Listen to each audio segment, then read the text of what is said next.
Olá, boa noite. Eu sou William Galvão e começa agora o Jornal da Justiça desta segunda-feira, 4 de setembro. Supremo nega pedido de associação de delegados e confirma a constitucionalidade da resolução que disciplina interceptações telefônicas no âmbito do Ministério Público. Esse é um dos destaques de hoje e você acompanha também nesta edição. STF absolve homem condenado por furto de cabos telefônicos com base em testemunhos indiretos. Supremo valida regras que permitem desapropriação de terra privada que não cumprir função social, mesmo se for produtiva. E ainda, Polícia Federal e IBAMA destroem mais de 300 balsas usadas para o garimpo ilegal no Rio Madeira, no Amazonas.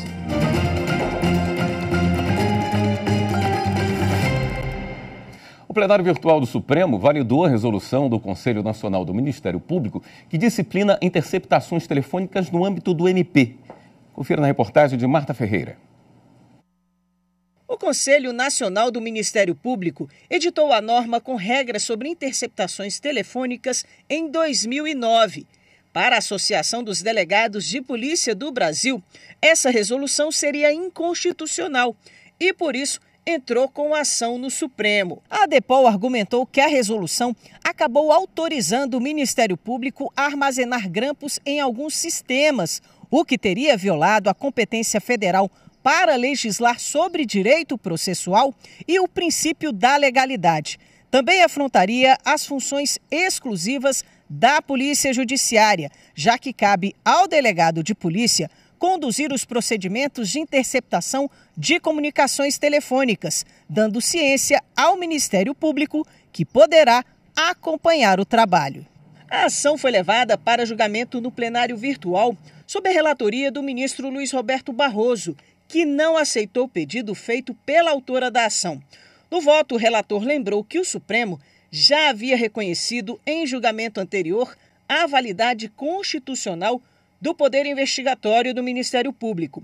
Assim, Barroso entendeu que a resolução não interferiu de nenhuma forma nas atribuições da polícia para conduzir interceptações telefônicas, muito menos conferiu legitimidade investigatória ao Ministério Público.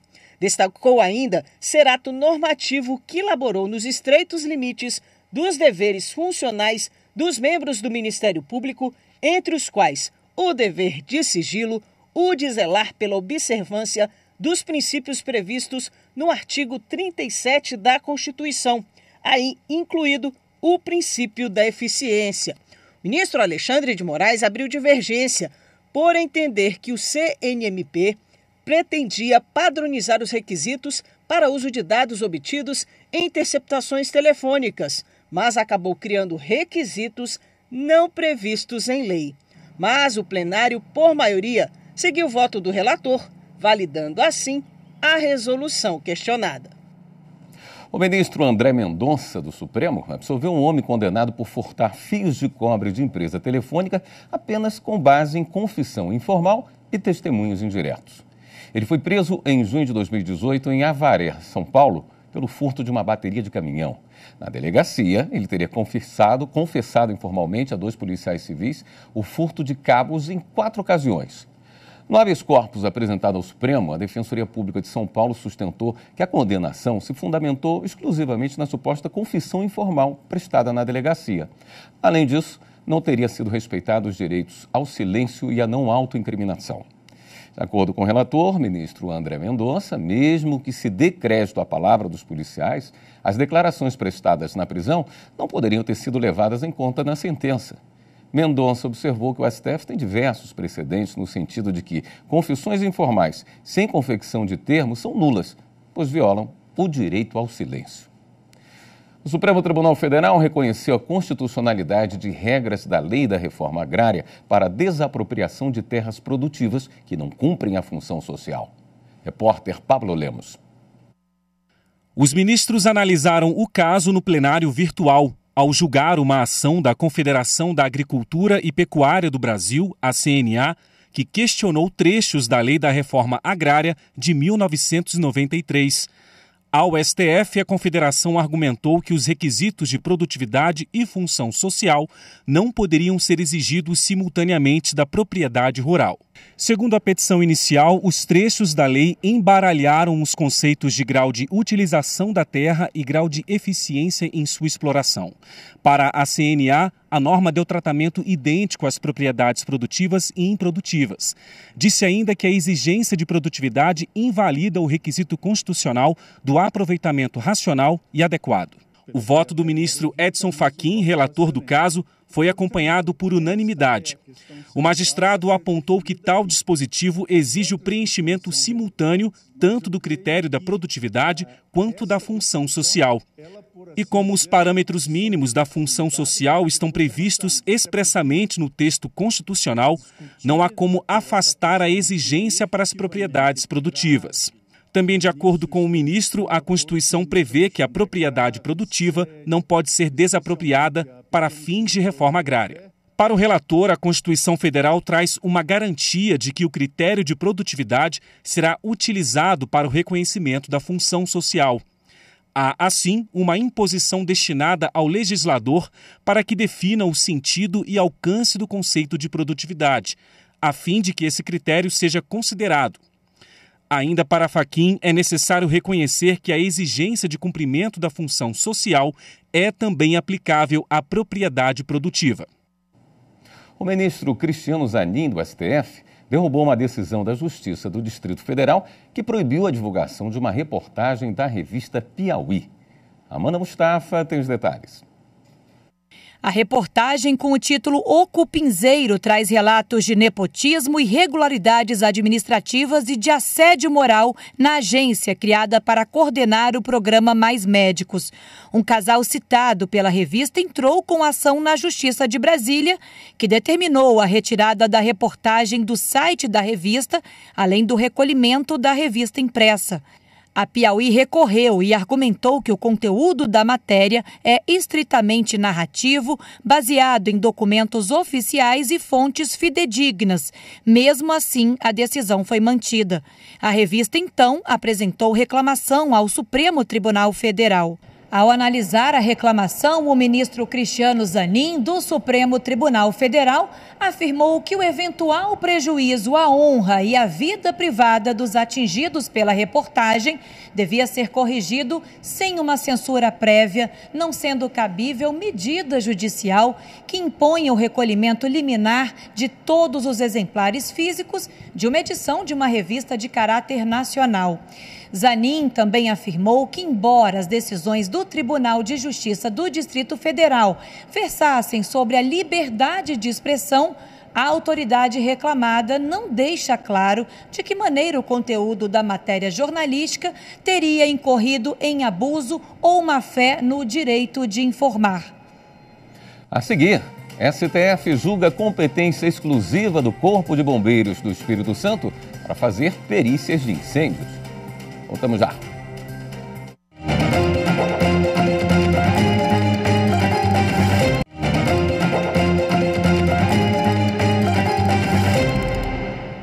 A segunda vara da Fazenda Pública do Distrito Federal condenou o ex-governador José Roberto Arruda à perda dos direitos políticos por 12 anos.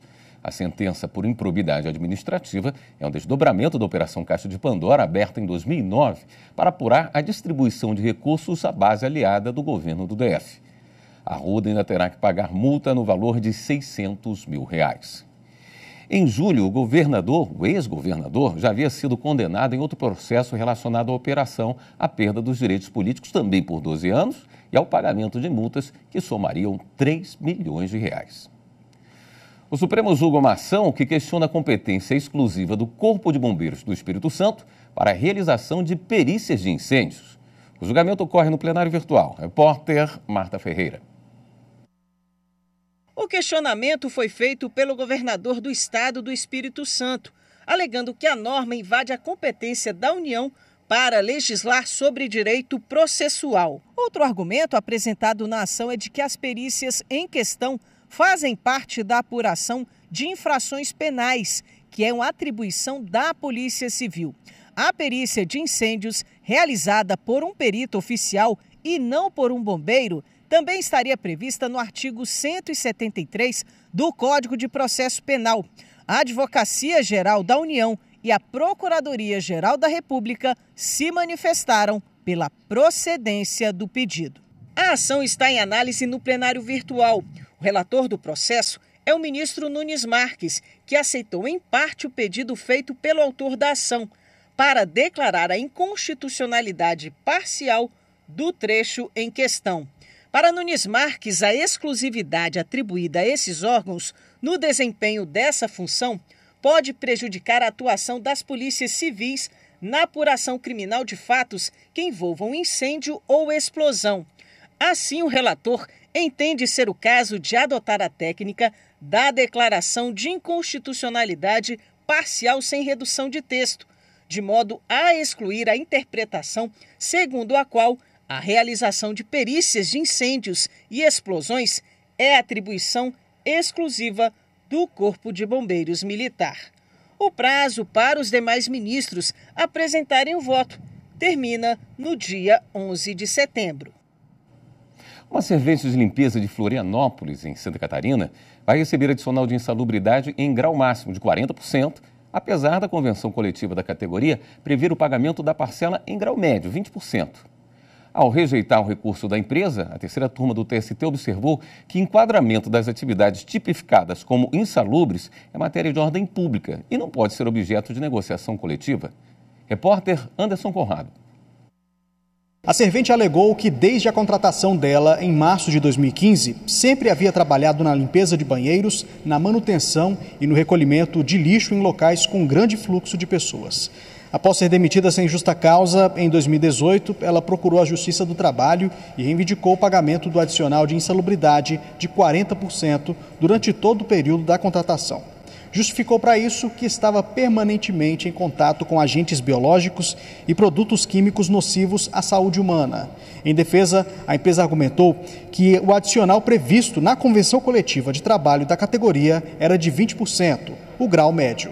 O TRT da 12ª Região em Santa Catarina reconheceu o direito à parcela em grau máximo, com base em laudo técnico e na jurisprudência da Justiça do Trabalho. Segundo o TRT, a súmula 448 do TST pacificou o entendimento de que a limpeza e a coleta de lixo de sanitários em locais de grande circulação de pessoas devem ser enquadradas como atividade insalubre em grau máximo. O caso chegou ao TST e foi julgado pela terceira turma. O relator do recurso da empresa, ministro Alberto Balazeiro, lembrou que o Supremo Tribunal Federal reconheceu a validade de normas coletivas, ainda que limitem ou afastem direitos. Para o ministro, o conceito de direitos absolutamente indisponíveis envolve a garantia de um patamar civilizatório mínimo, diretamente ligado à dignidade da pessoa humana e ao conceito de trabalho decente. A decisão foi unânime. Ainda cabe recurso. O Tribunal Regional Federal da Primeira Região, com sede em Brasília, manteve uma sentença que desobriga a empresa a pagar anuidades a conselho profissional. Lincoln Freitas. A 7ª turma do Tribunal Regional Federal da Primeira Região negou a apelação do Conselho Regional de Administração de Goiás, que pretendia dar andamento à execução fiscal para cobrar anuidades de uma empresa de construção.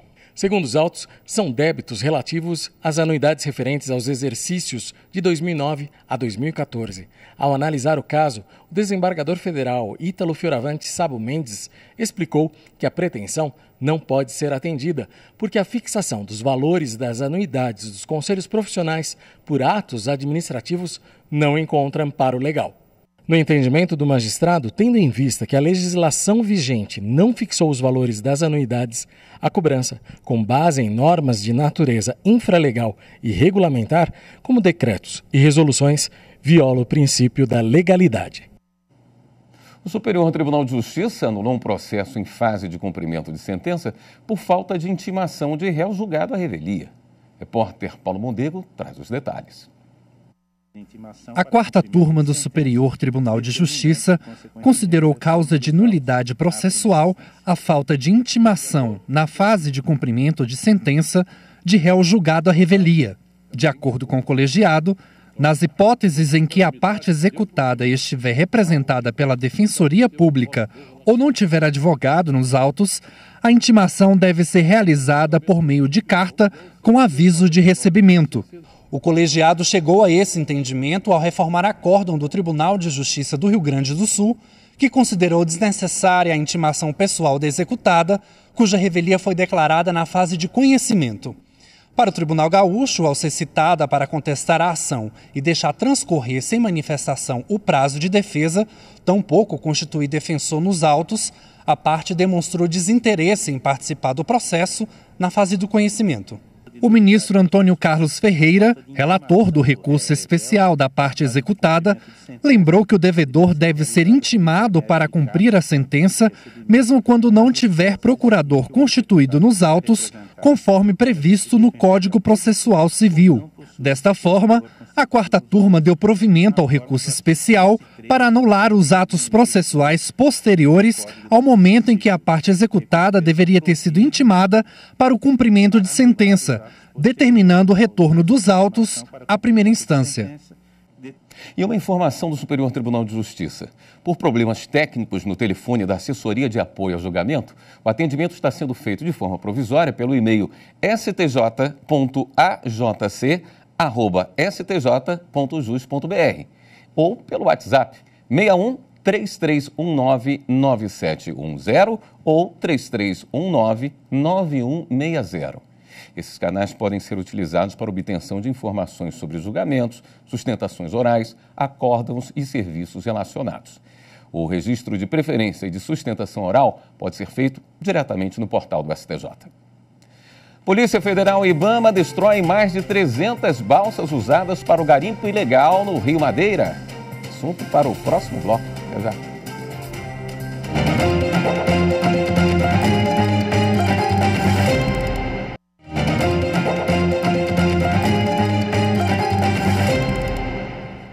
A Polícia Federal encerrou nesse fim de semana a Operação Draga Zero de combate ao garimpo ilegal no Rio Madeira.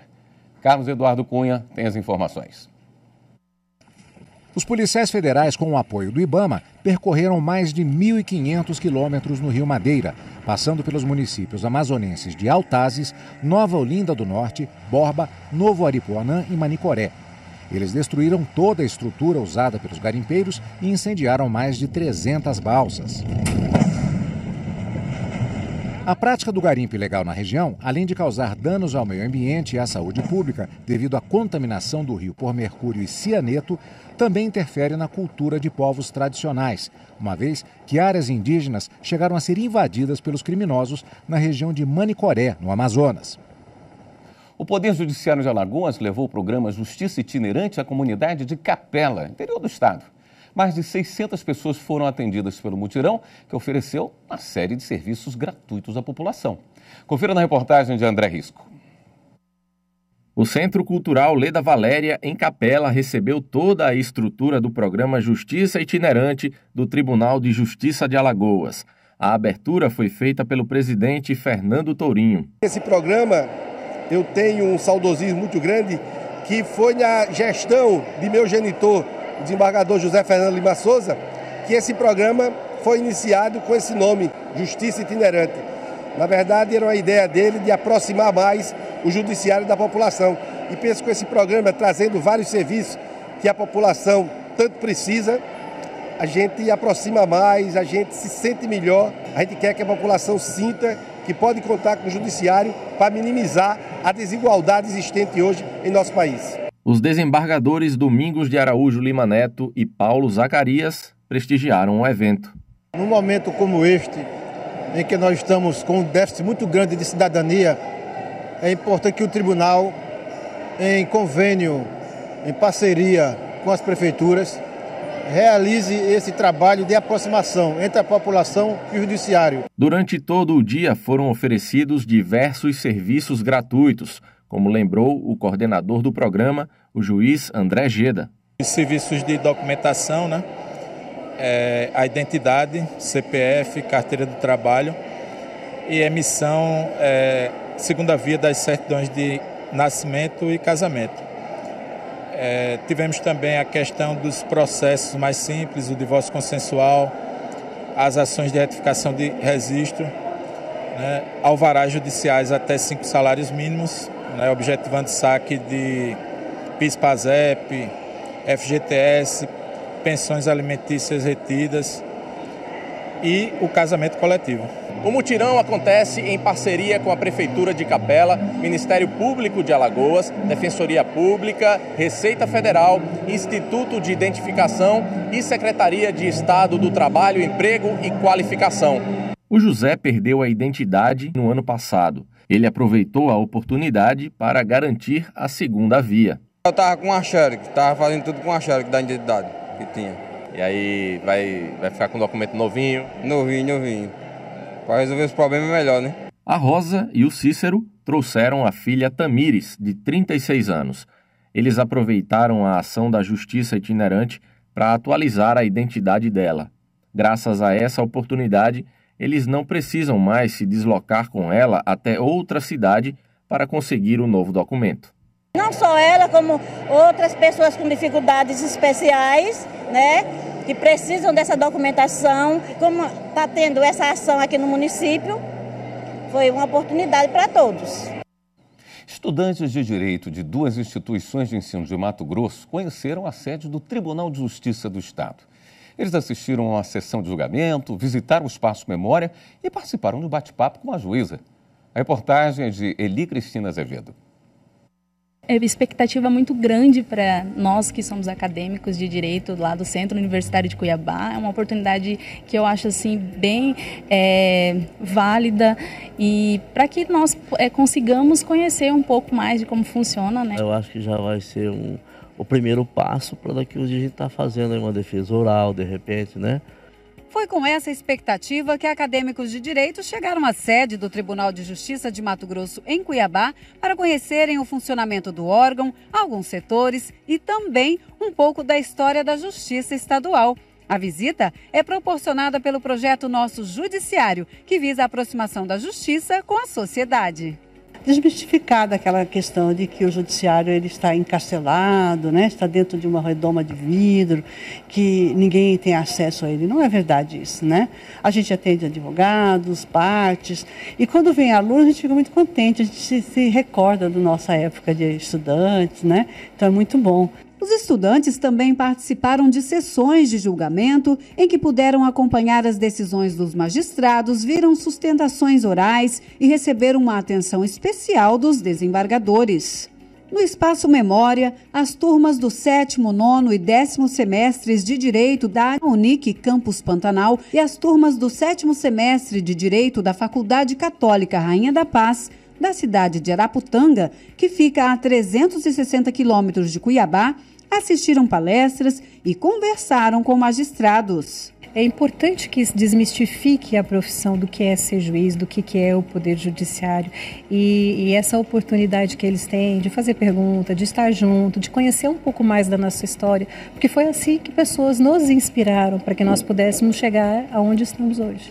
Foi uma experiência incrível participar dessa visita. Eu não tinha nenhum contato com o judiciário, não tive a oportunidade de fazer visita dentro da nossa comarca. Então, o fato da gente já vir aqui fazer essa visita e ser bem recepcionado no nosso Tribunal de Justiça aqui do Estado. Para nós, acadêmicos, é um momento único, né? Ainda mais com essa nova política de estar propiciando aos acadêmicos esse acesso mais amplo ao judiciário, né? Coisa que não era tão efetiva antigamente. Hoje a gente já tem essa oportunidade de estar vindo, conhecendo, né? Experiências maravilhosas, coisas que existem aqui no tribunal que a gente não vai ver em nenhum outro lugar. De acordo com os professores que acompanharam as turmas no tour pelo Tribunal de Justiça, inseridos no ambiente do Judiciário Estadual, os futuros operadores do direito vivenciaram uma realidade que vai além da sala de aula. Esse projeto é um projeto que começou no Tribunal de Justiça do Mato Grosso, né? Já tem 9 anos aí. Os outros tribunais de justiça estão acompanhando, né? E ele encurta a distância entre o acadêmico de direito e o magistrado. Começa a conhecer como é que funciona e vê que não é aquela dificuldade toda como lhe passam, né? Ou seja, aqui ele consegue ver como é que a justiça é feita, como é que são feitos os despachos, como é que funcionou toda a história do judiciário e tem uma importância muito grande na formação dos futuros profissionais. Essa aproximação ela é fundamental, porque faz o aluno sentir que ele pode, que é um espaço dele, né? Que ele pode se desenvolver profissionalmente, porque isso não é algo distante, inatingível. Esta edição do Jornal da Justiça fica por aqui. Uma ótima noite para você. Até amanhã.